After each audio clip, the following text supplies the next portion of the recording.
Cube. Débat, opinion et analyse. Explore toutes les facettes de l'actualité.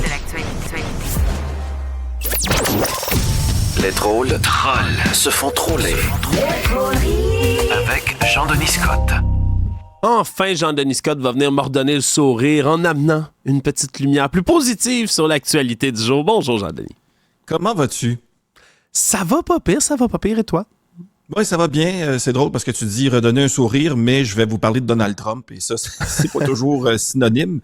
On va rentrer un peu dans le vif du sujet par rapport à son procès, ce qui est un peu différent parce que dans le cas de Trump, d'habitude, c'est le vide du sujet. En résumé, David Pecker, l'ancien proprio du National Enquirer, il a confirmé qu'il s'était, dans le fond, mis au service de la campagne de Trump en 2016, notamment en achetant le silence de l'actrice porno Stormy Daniels pour 130 000 $. Il a confirmé ça.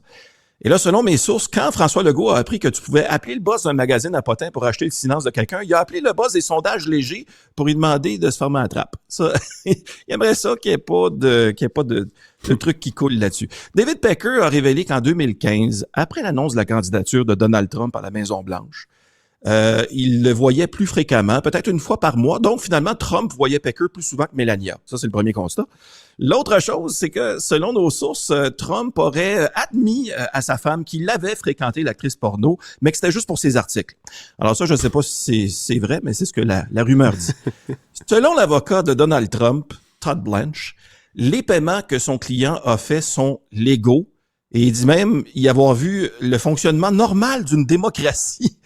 Évidemment, il a aussi qualifié le pont de l'île d'Orléans de toute une aubaine et du premier ministre du Québec de articulé et plutôt joli. Alors ça résume un peu les activités d'hier. Il y avait des parallèles avec ici. Chez nous maintenant, nouvelle peut-être un petit peu plus légère et scientifique. Il y a des archéologues du musée Pointe-à-Calière et des microbiologistes de l'UQAM qui présentement étudient les fondations de la métropole d'une nouvelle façon via le monde des micro-organismes. Bon, évidemment, à force d'être tourné vers le passé, ces scientifiques-là oublient qu'aujourd'hui, on peut plus dire micro-organisme, il faut dire organisme de petite taille. Évidemment, c'est fascinant de voir ce qu'on peut trouver dans le monde microscopique du Montréal d'autrefois. On peut trouver un tout petit pont Champlain de rien, des tout petits nids de poules, puis des 5,5 à 300 $ par mois. C'était le bon vieux temps. Tout était plus petit à cette époque-là. L'autre chose, c'est que les archéologues ont utilisé des marteaux puis des longs tubes de métal pour prélever des carottes dans la terre. Voici d'ailleurs ce que la carotte avait à dire aux scientifiques. Je suis une carotte, rotte, je pousse sous terre. Salut les fans de Passe-Partout ce matin, donc salutations à vous. Là, on se remet les deux pieds dans un beau débat bien actuel, Alexandre. Celui du bonjour high.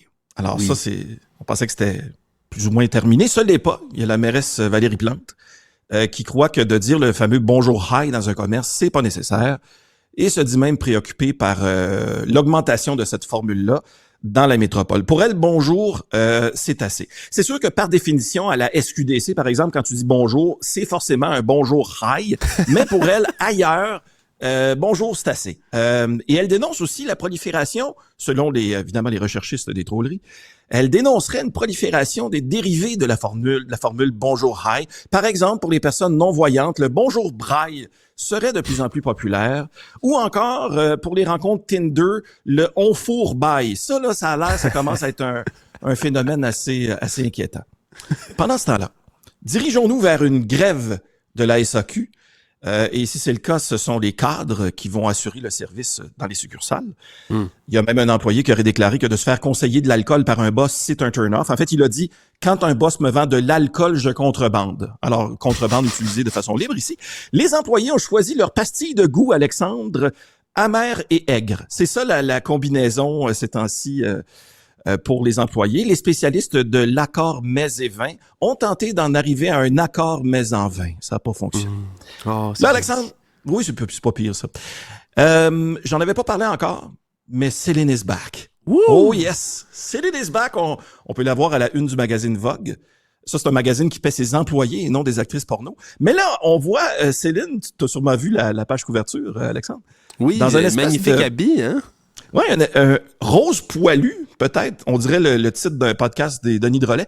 On dirait c'est comme si Grosse Douceur s'était roulée dans du Pepto-Bismol, je sais pas trop, là. Très étrange. Je veux évidemment croire que Céline chante qu'elle veut parler à son père. Peut-être pas une raison de s'habiller en barbe à papa. Il y avait une autre nouvelle sur Céline hier. Céline Dion qui raconte son énorme coiffe de 2000 cristaux qui l'a blessée sur la tête le jour de son mariage. Ça faisait longtemps que j'avais pas vu un problème de riche aussi évident que ça. J'essaie d'arrêter de porter des chapeaux ornés de 2000 cristaux pour ma santé. C'est rough sur le corps, des bijoux comme ça. Ça a l'air d'ailleurs que le jour où elle s'est fait remettre un album double diamant, entorse lombaire, comme ça. C'est pas facile. Les pierres précieuses. Le poids de la richesse est lourd à supporter. C'est dur.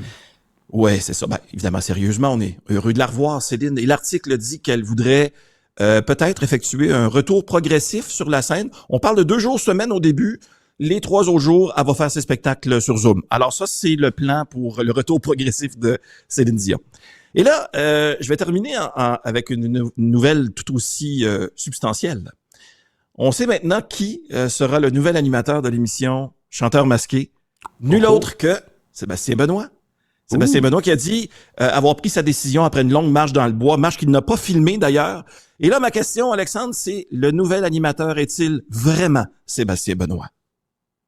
Et on voit Sébastien Benoît qui enlève sa tête. Oh, Guillaume le Métis-Vierge! C'était son plan depuis le début. C'est une supercherie. C'était tout monté d'avance. Honnêtement, j'aimerais tellement ça que ce soit vrai, le Jean-Denis. Ben pourquoi pas? Vrai. Ben oui. Ouais, la rédemption. Exact. Puis, vraiment comme dans les films, là, dérouler le masque là, de latex sur le visage qui s'enlève lentement. Guillaume le Métis-Vierge, rédemption, ce n'était qu'une blague. Honnêtement, je lui souhaite. Je le souhaite à nous, mais je lui souhaiterais à lui aussi, Jean-Denis. Il n'y a pas juste Justin Trudeau qui fait des beaux striptease. Jean-Denis Scott, gros merci d'avoir été là. Bye.